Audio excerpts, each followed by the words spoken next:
कीन्हा, प्रभु को चीन्हा, रघुपति कृपा भगति पाई, अति निर्मल वाणी, स्तुति ठानी, ज्ञान गम्य जय रघुराई,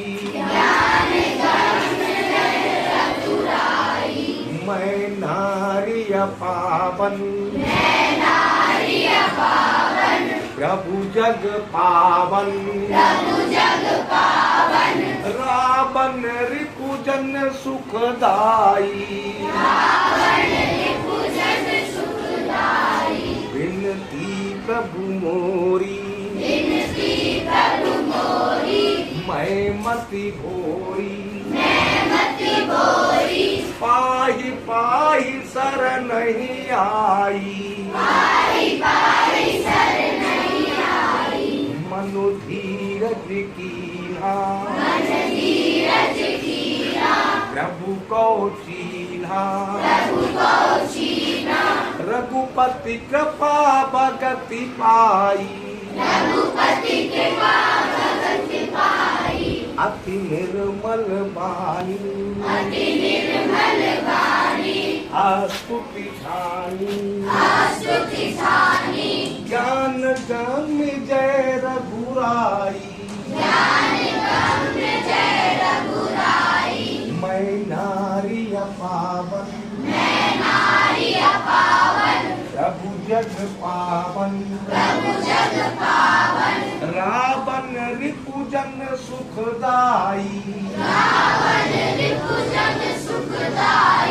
विनती प्रभु मोरी, मैं मति भोरी, पाहि पाहि शरण नहीं आई। आपको बता चुके हैं कि राम जी के पैर का स्पर्श पाते ही पत्थर की नारी, जिसका नाम अहिल्या था, वो नारी बन गई, स्त्री बन गई और हाथ जोड़कर प्रार्थना करने लगी, मन धीरज कीन्हा। जैसे ही वो अपने असली रूप में आई पत्थर से, वैसे ही उसका धैर्य टूट गया था, कुछ बोल ही नहीं पा रही थी। फिर उसने अपने मन को धीरज धारण किया, फिर प्रभु को चीन्हा, भगवान राम को पहचाना, देखा, अच्छी तरह से पहचान लिया और उनकी कृपा से रघुपति कृपा भगति पाई। उसने मन में धैर्य धारण किया, भगवान को पहचाना और उनकी कृपा से उसके हृदय में, उसके मन में भक्ति भाव पैदा हो गया, भक्ति भाव जागृत हो गया, उनके प्रति उसकी भक्ति जाग गई। फिर क्या किया उसने? अति निर्मल वाणी, छल कपट से रहित बात। निर्मल का मतलब होता है मल रहित। तो बात में मल कौन सा होता है? छल कपट की जब बात की जाती तो बात मल हो जाता है, वो मल होता है। यानी बिना छल कपट के उसने बोलना शुरू किया। स्तुति ठानी, प्रार्थना शुरू कर दी बिना छल कपट के। अहिल्या ने भगवान की प्रार्थना की, ज्ञान गम्य जय रघुराई, कि हे प्रभु, आपको ज्ञान से ही पहचाना जा सकता है, लेकिन मेरे पास तो ज्ञान नहीं है, लेकिन मैंने आपको फिर भी पहचान लिया आपकी कृपा से। भगवान को या तो ज्ञान से पहचाना जा सकता है या भगवान की कृपा हो जाए तब पहचाना जा सकता है। ठीक समझ रहे हैं? मैं नारी अपावन, मैं अपवित्र स्त्री हूँ। इंद्र ने मुझे अपवित्र कर दिया था, है ना? मैं अपवित्र स्त्री हूँ, प्रभु जग पावन, आप संसार को पवित्र कर देने वाले हैं। मैं एक अपवित्र स्त्री हूँ, आप पूरे संसार को पवित्र कर देते हैं। रावण रिपुजन सुखदाई, आप रावण के शत्रु हैं। रावण के शत्रु बनकर उसको खत्म करके, उसको मार के संसार को, पूरी दुनिया को, हर एक व्यक्ति को सुख प्रदान करने वाले हैं। ऐसे प्रार्थना कर रही है। विनती प्रभु मोरी, हे प्रभु मेरी विनती स्वीकार कर लीजिए, मेरी प्रार्थना स्वीकार कर लीजिए। मैं मति भोरी, क्योंकि मेरे पास बुद्धि नहीं है, मैं बुद्धि से भोरी हूँ। कम होना या ना जानना, मुझे ज्ञान नहीं है। पाहि पाहि शरण नहीं आई, मेरी रक्षा करो, मेरी रक्षा करो, मैं आपकी शरण में आई हूँ। ऐसे करके अहिल्या भगवान राम की प्रार्थना करने लगी। अब ये तो हमने आपको कथा सुना दी, एक्चुअली समझा दिया, गाकर भी सुना दी, ठीक है। अब इसमें से सवाल ढूंढते हैं फैक्टर्स सीखने के लिए।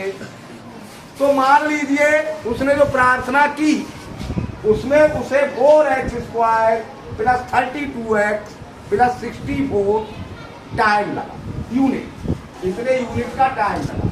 अब यूनिट हमने इसलिए लिखा है कि ये घंटा भी हो सकता है, मिनट भी हो सकता है, सेकंड भी हो सकता है।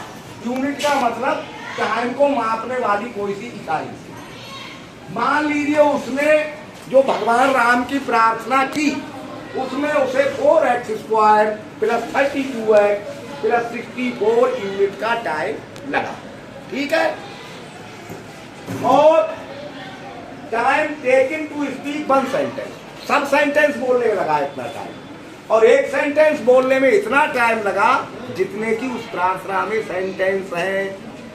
अब बताइए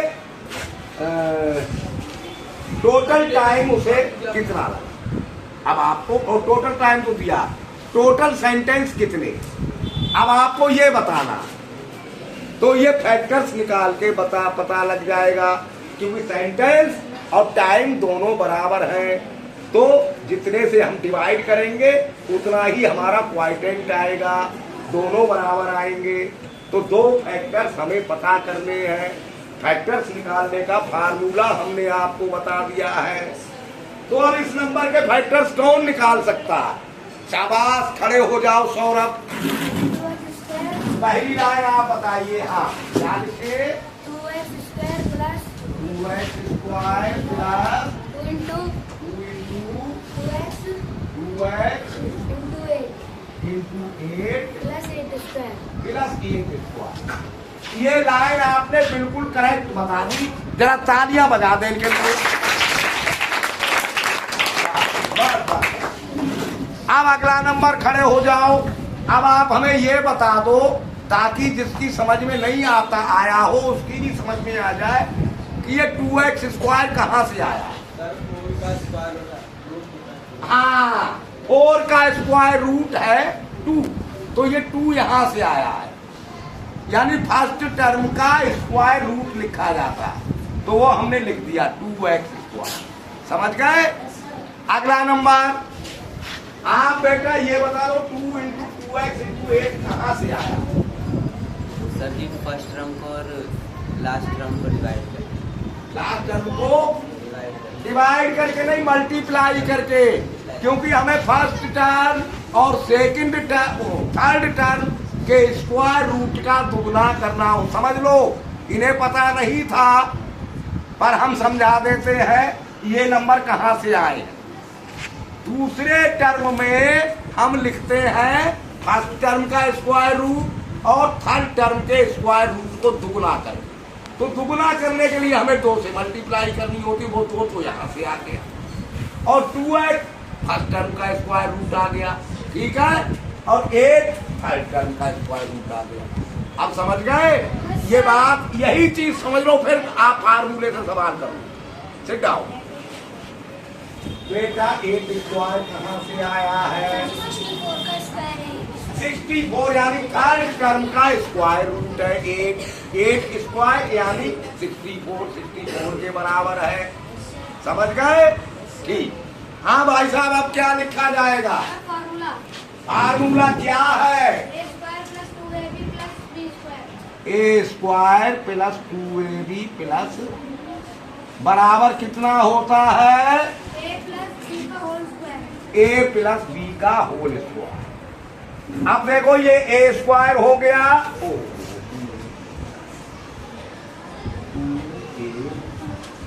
अब ये 2 हो गया, ये ए हो गया और ये 8b हो गया और बी स्क्वायर ये हो गया।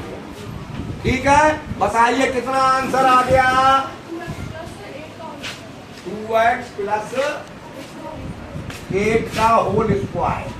इसका क्या मतलब होता है? 2x प्लस 8, 2x प्लस 8, ये मतलब होता है। यानी 2x प्लस 8, 2x प्लस 8 की मल्टीप्लाई है। समझ गए सारे बच्चे? तो कितना टोटल सेंटेंस कितने हैं? 2x plus 8। एक सेंटेंस को बोलने में कितने यूनिट टाइम लगा? समझ गए अच्छी तरह से? रामायण की कहानी भी सुन ली? एक बार और बोल दो फिर। मन धीरज कीना,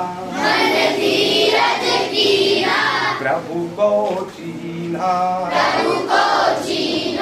रघुपति कृपा भगति पाई, अति निर्मल वाणी, स्तुति ठानी, ज्ञान गम्य जय रघुराई, मैं नारी पावन, प्रभु जग पावन, रावण रिपुजन सुखदाई, विनती प्रभु मोरी, मैं मति भोरी, पाहि पाहि शरण आई। अब